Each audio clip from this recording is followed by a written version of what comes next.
Hi, I'm Barry Taylor from Equip for Equality. Many people with disabilities, including older Americans who have a physical, cognitive, sensory, or mental impairment, utilize a service animal to assist them. This video will provide an overview of what protections and requirements the Americans with Disabilities Act, known as the ADA, provides. A few years ago, the United States Department of Justice issued new regulations which revised the definition of service animal under the ADA. The service animal is now defined as a dog that is individually trained to do work or perform tasks for a person with a disability. Some examples of work or tasks that service animals can do for people with disabilities include guiding people who are blind, alerting people who are deaf, pulling a wheelchair, alerting and protecting a person who's having a seizure, reminding a person with mental illness to take prescribed medications, and calming a person with post-traumatic stress disorder during an anxiety attack. Now, dogs whose sole function is to provide comfort or emotional support do not qualify as service animals under the ADA. Remember, the ADA's definition of service animal does not affect or limit the broader definition of assistance animal under the Fair Housing Act or the broader definition of service animal under the Air Carrier Access Act, which covers the rights of people when they fly on airplanes. Also, Illinois has two laws that relate to service animals, the Service Animal Access Act and White Cane Law. Both of these are state criminal laws that guarantee the right of a person with disability to be accompanied by a service animal in public.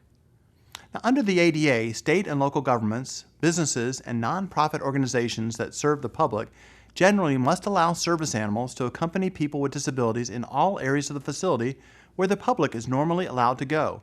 For example, in a hospital, it would be inappropriate to exclude a service animal from areas such as patient rooms, clinics, cafeterias, or examination rooms.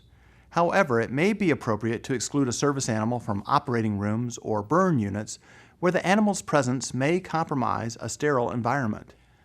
Under the ADA, service animals must be harnessed, leashed, or tethered unless these devices interfere with the service animal's work or the individual's disability prevents using these devices.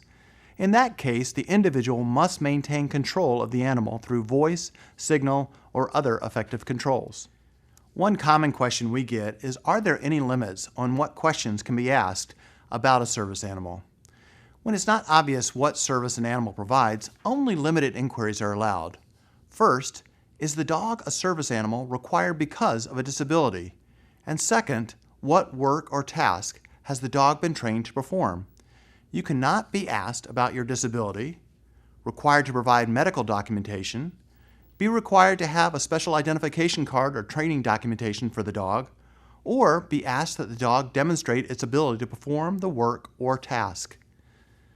A person with a disability can also not be asked to remove his service animal from the premises unless 1. The dog is out of control and the handler does not take effective action to control it, or 2. The dog is not housebroken. When there's a legitimate reason to ask that a service animal be removed, staff must offer the person with a disability the opportunity to obtain goods or services without the animal's presence. Another common question we get is, can a place that sells or prepares food refuse entry of a service animal if health codes prohibit animals on the premises? The answer is no. The ADA is a federal law, and it is controlling when there's a conflict with state and local laws. People with disabilities who use service animals can't be isolated from other patrons.